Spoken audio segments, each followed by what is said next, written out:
आज यदि आप सड़कों पर नहीं उतरेंगे, आप नहीं जागेंगे, आप यदि एक नहीं होंगे तो वो दिन दूर नहीं है जब 1947 में भारत का बंटवारा पाकिस्तान से होता है, पाकिस्तान बनता है भारत का एक टुकड़ा, तो उस समय पर 22% हिंदू थे पाकिस्तान में, आज मात्र 2% बचे। Indonesia, Cambodia, Burma, Fiji, Mauritius, इन देशों में बहुतायत संख्या में हिंदू रहता था, हर जगह हिंदू घट रहा। यहाँ की छोड़ो, अपने भारत में असम, त्रिपुरा, मेघालय, पश्चिम बंगाल और हरियाणा का नूह मेवात के 152 गांवों में मात्र 5% हिंदू बचा है। ये हिंदुओं का दुर्भाग्य है, सनातनियों का दुर्भाग्य। हिंदू राष्ट्र तब बने जब बने, पर हम हिंदू बन जाएं ये बहुत ज्यादा जरूरी है। सनातनियों को आंदोलन की आवश्यकता नहीं है, सनातनियों को आंदोलित होने की आवश्यकता है। हिंदू एकता का मतलब हमें किसी को काटना या मारना नहीं है। हिंदू एकता का मतलब कि यदि छेड़ोगे तो छोड़ा तो नहीं जाएगा, ये बात तो पक्की है। हिंदू एकता का मतलब हम अपनी संस्कृति को बचाएं, अपनी परंपराओं को बचाएं। हिंदू एकता का मतलब संत और ग्रंथ के अनुसार जीवन को जिएं। हिंदू एकता का मतलब भारत को गजवाए हिंद नहीं, भगवाए हिंद होते हुए देखेंगे। लोग हमसे कहते हैं, बहुत से बुद्धिजीवी खूब फोन से पूछते, अभी कल एक बुद्धिजीवी हमारे बगल में बैठे थे, बड़े माइंडेड हैं, उन्होंने IIT कर रखी है किसी बहुत बड़े कॉलेज से। उन्होंने कहा कि इससे होगा क्या? हमने कहा ये बताओ, गजवाए हिंद से क्या होगा? तो उनको बड़ा बुरा लगा, बोले नहीं हम तो दोनों के ही पक्ष में नहीं, हम तो थोड़ा अलग माइंड के आदमी हैं। हमने कहा तुम अपसेट माइंड के आदमी, तुम्हारी बुद्धि खराब है, तुमको ज्ञान का कीड़ा काट रखा है, सेकुलरिज्म का कीड़ा काट रखा है। बोले हाँ मैं वही कहना चाहता हूं, मैं सेकुलर हूं। हमने कहा ठटरी के बरे, ना तुम इधर हो ना तुम उधर हो, बीच के हो। बीच का कौन होता है समझ जाओ। उसको और बुरा लगा, भड़बड़ा गया। बोले आप हमें बनाना क्या चाह रहे हैं? हम कहे जय किन्नर भगवान। फिर तो वो इतना भड़क गया, इतना भड़का, पूरी पदयात्रा में कुछ नहीं बोला। हमने 2 बार चाय दी, चुपचाप पी ली उसने। हम कहे बेटे चाय पी और राय ले, और देश में रहना है, हमारे साथ चलना है तो चाय भी ले, पर चर्चा गाय की कर। फिर वो जाने लगा, तो फिर हमने उसको कहा, हमने कहा my dear you come here, ठटरी के बरे इधर आओ। बोले हाँ। उनका सुनो, हम इस देश में एकता क्यों चाहते? यही कीड़ा है ना तुम्हारे अंदर। उत्तर सुनो, कुछ लोग इस देश के तिरंगा में चांद देखना चाहते, हम चांद पर तिरंगा देखना चाहते, बस ये चाहते हैं। बोले इससे क्या होगा? हमकी एकता से यदि कास्टिज्म शून्य होगा, राष्ट्रवाद बढ़ेगा। कास्टवाद शून्य होगा तो जातियों में बटे हुए व्यक्ति ऊंच नीच, अंगड़ा पिछड़ा, जात पात की लड़ाई में अपनी एनर्जी खत्म करने की बजाय राष्ट्र को आगे बढ़ाने में अपनी ऊर्जा को लगाएंगे और भारत विश्व गुरु बनेगा। हम ये करना चाहें। आज भी गांव में कई विवाहों में घोड़ियों पर नहीं बैठने दिया जाता, आज भी गांव में भेदभाव के नाम पर बांट दिया जाता। इसी छुआछूत और भेदभाव में सनातन से कई लोग विमुख हो गए, कोई बुद्धिस्ट बन गया, कोई हलीउल्लाह वाला बन गया। सनातन की सबसे बड़ी कमजोरी है, इस्लाम धर्म को कोई स्वीकार करे तो तुरंत चच्चा जान हो जाता है, अम्मी जान हो जाता है। कोई ईसाई बने तो वो सर, मिस्टर, सिस्टर हो जाता है। पर कोई हिंदू धर्म में रहे तो या तो वो जाट हो जाता है, या बर्मा रहता है, या शर्मा रहता है, या क्षत्रिय रहता है। हम ये कहना चाह रहे, ना तुम बर्मा रहो, ना शर्मा रहो, ना क्षत्रिय रहो, ना वैश्य रहो, ना शूद्र रहो, तुम पहले हिंदू रहो, तुम पहले हिंदुस्तानी रहो, बाद में कुछ भी रहो। वो दिन दूर नहीं जब तुम्हारे गली मोहल्ले में भी बम फूटेंगे, उनके डॉक्टर भी फोड़ते और अपन नारियल फोड़ फोड़ के मरे जा रहे हैं। गजब बात देखो, उनमें और हम में कितना अंतर है। वो बम फोड़ने पर भरोसा करते, हम लोग नारियल फोड़ने पर भरोसा करते। इसलिए वो मार देते, हम लोग गिनती करते रहते, हम लोग गिनती भर करते रहते हैं। हमने स्पष्ट रूप से इस्लाम धर्म की पूरी कौम से कहा कि तुम हमारे विरोधी नहीं हो, न हम तुम्हारे विरोधी हैं। और यही वो हिंदुस्तान है कि बंटवारा जब हुआ, ये बात बहुत दृढ़ता पूर्वक सरदार वल्लभ भाई पटेल ने अपने भाषणों में कही है। वल्लभ भाई पटेल ने 1947 के बाद कहा कि इस देश में, हिंदुस्तान में रहने वाले आधे से ज्यादा मुसलमानों ने जिन्ना के साथ खड़े होकर के पाकिस्तान की मांग की थी, पर दुर्भाग्य ये है जिन्होंने मांग की थी वो सबके सब पाकिस्तान नहीं गए। जब तुमने मजहब के नाम पर देश मांगा तो तुम्हें जाना चाहिए, कोई बात नहीं, रह गए और अच्छी बात है। हमारा तो वसुदेव कुटुंबकम का सूत्र है, हमारा तो वन वर्ल्ड वन फैमिली का सूत्र है, एक विश्व एक परिवार का सूत्र है। तुम रह गए, कोई दिक्कत नहीं, पर एक बात, हम अन्य देशों से आए हुए रोहिंग्यास, बांग्लादेशी शरणार्थी जितने भी हमारी बात को सुन रहे हैं टीवी के माध्यम से, हम एक बात तुमसे कह दें, कान खोलकर सुनो, भारत एक देश है, कोई धर्मशाला नहीं है। जो आप यहां शरण लो, पर शरण भी लो तो कायदे में लो। और इस्लाम धर्म के सभी लोगों से हम कहेंगे तुम हमारे हो, इसमें कोई संदेह नहीं, हम भी तुम्हारे हैं, इसमें भी संदेह नहीं। यदि हम विरोधी होते तो अब्दुल कलाम को सलूट ना करते, रहीम रसखान के दोहे ना गाते। हम रसखान के भी दोहे गाते हैं, अब्दुल कलाम को भी सलूट करते हैं। पर आप अपने युवान बच्चों को समझाओ कि वो डॉक्टर की पढ़ाई पढ़ करके भी आतंकवादी ना बने, अब्दुल कलाम बने। ये बात अपने युवानों को समझाओ, अपने बच्चों को समझाओ, क्योंकि ये देश बाबर का नहीं रघुवर का है। जिस ब्रज भूमि में हम लोग खड़े हैं, उनके एक भैया हैं दाऊ भैया, यदि हल मूसल उठ गया तो फिर बेटा तुम्हें लाहौर में जगह मिलेगी। हाँ, बाद में मत कहना।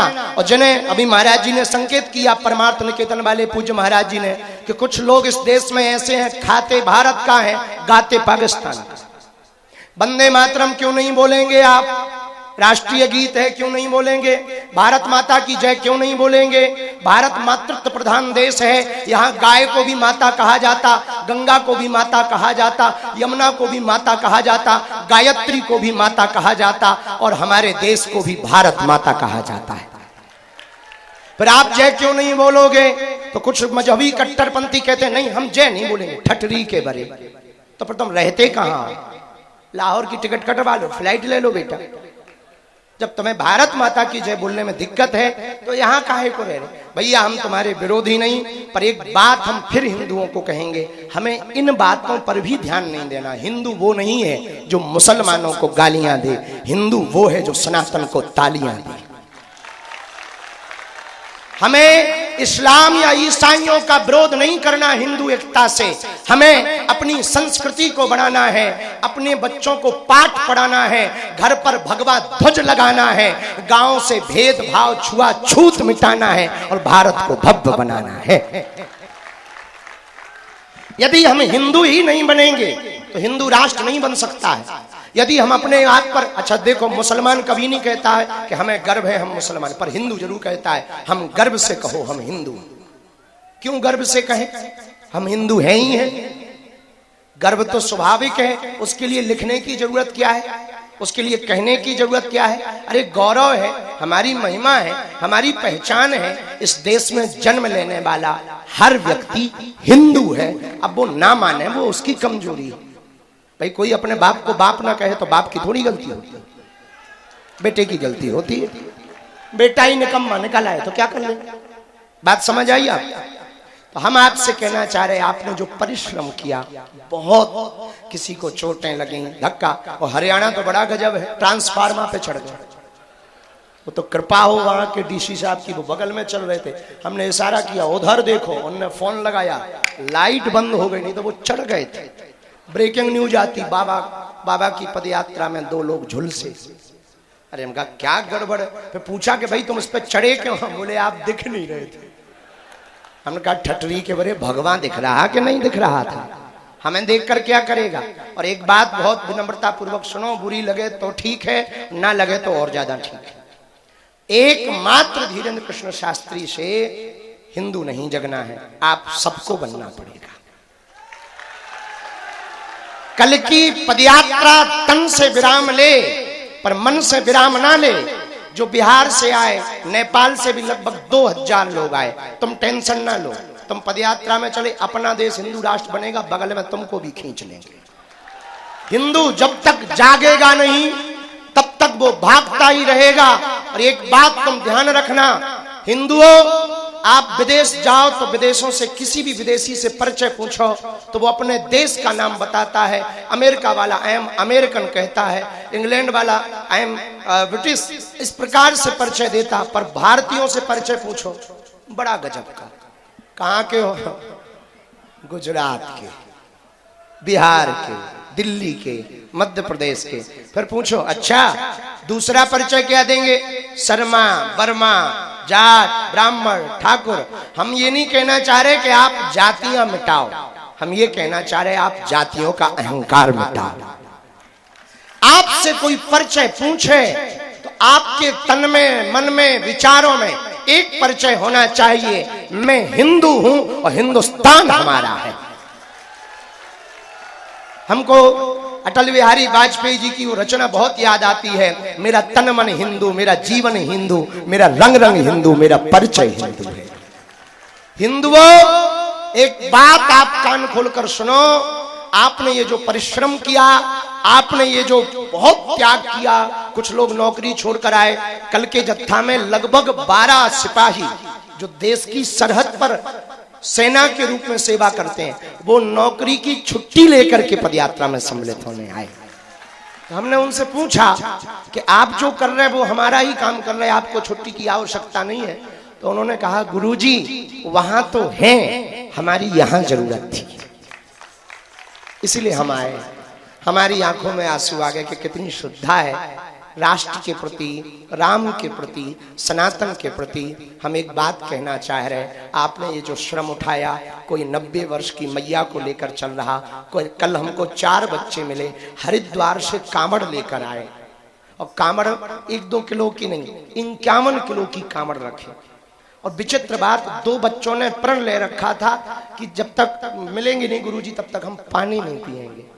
मुंह सूखा हुआ था, गिर रहे थे, कई बार वो बेहोश हुए।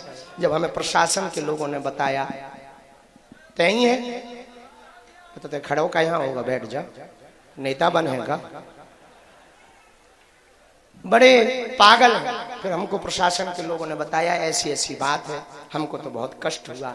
हम एक बात कहना चाहें, ये पदयात्रा आपने जो की है ना, अपने लिए नहीं की, आपने आने वाली पीढ़ियों को बचाने के लिए की है। सबसे पहले सभी आदरणीय संतों को मेरा शत शत नमन, मेरा बहुत बहुत प्रणाम। आप सभी भक्तों को मेरा प्रणाम, आप इतनी संख्या में यहाँ आए हैं। और आदरणीय धीरेन्द्र शास्त्री जी को बहुत बहुत शुभकामनाएं, क्योंकि आप बहुत कठिन कार्य करने जा रहे हैं। 18 अध्याय, 700 श्लोक, और उसके बाद भी भगवान को विराट रूप दिखाना पड़ा था, तब जाके अर्जुन ने शस्त्र उठाए थे। तो हिंदू जगाना इतना आसान नहीं है, बहुत मेहनत का कार्य है, पर ये कार्य वो कर रहे हैं और हम सभी उनका साथ दे रहे हैं इसमें। पर मैं एक ही बात कहना चाहूँगी आप सभी से, इस यात्रा में आप सभी शामिल हैं, कल दर्शन करके आप सभी अपने अपने स्थान चले जाएंगे। पर एक आप सभी से निवेदन है, प्रार्थना है, इस यात्रा से एक वचन अपने साथ लेकर जाएं कि आज के बाद कभी भी कोई भी आपसे पूछे कि आप कौन हैं, तो आप ये ना कहें हम ये हैं, हम वो हैं, हम यहाँ से हैं, हम वहाँ से हैं, आप कहें हम सनातनी हैं। तो ये एकता हम सब में आए कि जो भी बदलाव है कि हम ऐसे वो नहीं है, हम सिर्फ सनातनी हैं, तभी हम जाके एक साथ खड़े होंगे।